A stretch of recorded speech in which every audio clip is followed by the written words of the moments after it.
Tender પ્રક્રિયા 8 વર્ષથી નથી થઈ અથવા જે કાંઈ ખરીદીના જે કાંઈ મુદ્દાઓ છે એના માટે અમારે ખાલી એટલું જ કહેવાનું છે કે અમે ટેન્ડરના નિયમ પ્રમાણે મેડિકલ શો ચલાવીએ છીએ અને અમારા દ્વારા નિયમોનું પાલન કરવામાં આવે છે. જ્યાં વાત ટેન્ડર ન થવાનો જે કાંઈ પ્રશ્ન છે એમાં સિવિલ હોસ્પિટલ જ્યારે પણ ટેન્ડર પ્રક્રિયા કરે ત્યારે અમને કોઈ વાંધો નથી. અગાઉ એક વખત ટેન્ડર પ્રક્રિયા થઈ હતી, 1 કે 2 વખત, પણ કોઈ સંજોગો વસાત ટેકનિકલ કારણોસર એ ટેન્ડર પ્રક્રિયા પૂર્ણ થયેલ ન હતી.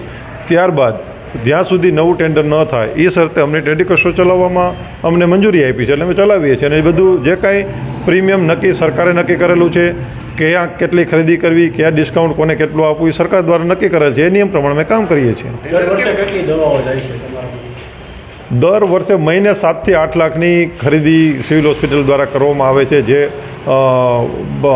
નિયમ પ્રમાણે હોસ્પિટલમાં સંજોગો વસાત ઉપલબ્ધ ન હોય એવી દવા અમારા દ્વારા પૂરી પાડવામાં આવે છે.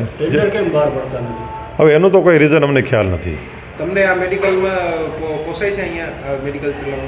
અત્યારે અમે નહીં નફો નહીં નુકસાનના ધોરણે ચલાવીએ છીએ. અમારા જે કંઈ સ્ટાફ છે, જે કાંઈ એક્સપેન્સ આવે છે અમે ચલાવીએ છીએ. કેમ એવું તમે કેમ નહીં નફો નહીં નુકસાન, તો ત્યાં એટલી બધું સેવા આપવાનું કારણ શું?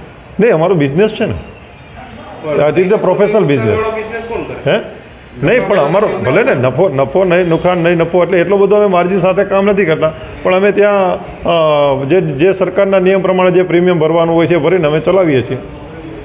કોઈ પ્રીમિયમ કોઈ ટેન્ડર નથી ભરતું, તેનું કારણ શું? કેમ કોઈ એનો તો કોઈ ખ્યાલ નથી અમને, કારણ કે સરકાર ટેન્ડર ગમે ત્યારે બહાર પડે તો દરેકે ઓનર કરવાનું હોય છે. એટલે સૌરાષ્ટ્રની સૌથી મોટી હોસ્પિટલ હોવાનું કારણે અહીંયા દવાનું એ સ્ટોર હોવું જોઈએ. અને આ સિવાય આપના જે છે પહેલાં તો EDL જે GMSCLથી સપ્લાય થતી હોય દવા, પછી આપના RC ઉપર, પછી પ્રધાનમંત્રીમાં, અને આપનું એક ટેન્ડર પ્રક્રિયા હોય. પણ જ્યારે દર્દીના હિતમાં ખ્યાલ રાખીને જ્યારે તાત્કાલિક જરૂરિયાત હોય તો સત્તા મર્યાદામાં લોકલ પરચેજ કરવાનું ચાલતી હોય. આ મુજબ આપના એક ટેન્ડર પ્રક્રિયામાં એક સુવિધા જે મેડિકલ સ્ટોર છે આ કેમ્પસમાં એક ચાલુ છે. અને જ્યારે આ ટેન્ડર થયું હતું ત્યારે પણ શરત રાખેલી હતી કે 3 વર્ષ પછી આ ભાડામાં જે ભાડું છે આમાં 40% ઇન્ક્રીઝ કરે તો આપના આનું ફરીથી કન્ટિન્યુ રાખીએ. આ મુજબ આપના કન્ટિન્યુ રાખેલું હતું. અને દર વર્ષે પછી આપના પરચેજ કમિટીમાં જે આપના સિવિલ હોસ્પિટલનું પરચેજ કમિટી હોય આમાં સર્વાનુમતિથી એવી પણ નક્કી થયું કે દર વર્ષે આપનું 10% ઇન્ક્રીઝ કરીએ છીએ. અત્યારે આજના પરિસ્થિતિમાં આજના દિવસે આનું ભાડું અત્યારે 3,70,000 છે. અને છેલ્લા મહિના સુધી આ બધું ભર્યું છે. અને આ સાથે જે લાઇટ બિલ છે, લાઇટ બિલ આપણું 8 થી 10,000 વચ્ચે આવે છે. આ પણ છેલ્લા મહિના સુધી ભર્યું છે. અને 2020માં એટલે આ ટેન્ડરનું પ્રક્રિયા 3 વર્ષનું હતું, પછી આપનું એક્સટેન્શન આપ્યું. પણ 2020માં એક નવું જે આનું ટેન્ડરનું પ્રક્રિયા ચાલુ થયું. પણ ત્યારે જે આપને બધું એન પ્રક્રિયામાં કર્યું હતું અને ત્યારે 2 પેઢી આવ્યું હતું. એટલે જ્યારે જે આપનું સિવિલ હોસ્પિટલનું જે પરચેજ કમિટી છે આ કમિટીમાં સર્વાનુમતિ એવી રીતે નક્કી કરવામાં આવ્યું કે વધારે પેઢીનું આ તક મળે, એટલે આ ટેન્ડરનું કેન્સલ કરીએ અને ફરીથી નવું ટેન્ડર કરીએ. એટલે ફરીથી નવું ટેન્ડર કર્યાનું પ્રક્રિયા આપનું ચાલુ કર્યું ત્યારે કોવિડ આવી ગયું. એટલે અત્યારે કોવિડ પૂરું થયું છે તો નવા ટેન્ડરનું પ્રક્રિયા માટે સંબંધિત બ્રાન્ચને ઇન્સ્ટ્રક્શન આપ્યું છે. એટલે સંબંધિત બ્રાન્ચ બધું તૈયારી કરે છે અને ટૂંક સમયે આપનું નવું ટેન્ડરની પ્રક્રિયા હાથમાં ધરવામાં આવશે. કેટલી દવાઓ ત્યાંથી લેવામાં આવે છે?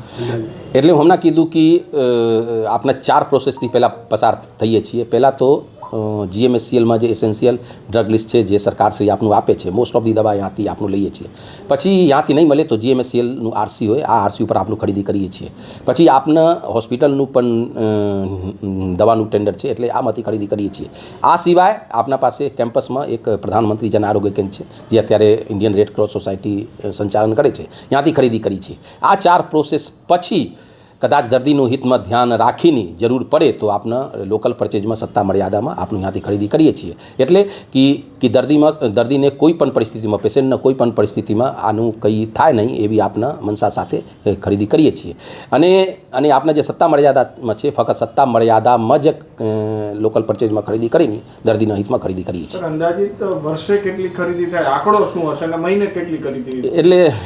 એટલે અત્યારે તમારી પાસે આંકડો નથી, પણ એવું નથી કે જે આપણે જે લોકલ પરચેજ કરીએ છીએ ફક્ત સુવિધામાંથી કરીએ છીએ. આપણે એવી રીતે છે કે લોકલ પરચેજમાં 3-4 જગ્યા ફોન કરીને અથવા જ્યાં જરૂર પડે તો જ્યાંથી ઓછું ભાવ હોય એટલે આમાં સુવિધા પણ આવી ગયું, બીજા બહારનું છે આનું પણ આવી ગયું. એટલે દર્દીને હિતમાં ખ્યાલ રાખીને પછી સત્તા મર્યાદામાં આપનું ખરીદી કરીએ છીએ. નવી ટેન્ડર પ્રક્રિયા હવે ક્યારે શરૂ કરવામાં આવશે? એટલે નવી ટેન્ડર પ્રક્રિયાનું ઓલમોસ્ટ કામ ચાલુ થઈ ગયું છે. જે સંબંધિત બ્રાન્ચ છે સંબંધિત બ્રાન્ચને ઇન્સ્ટ્રક્શન અપાઈ ગયું છે એટલે ટૂંક સમયમાં આપને આ પ્રક્રિયા જે નિયમાનુસાર છે આ આગળ વધશે.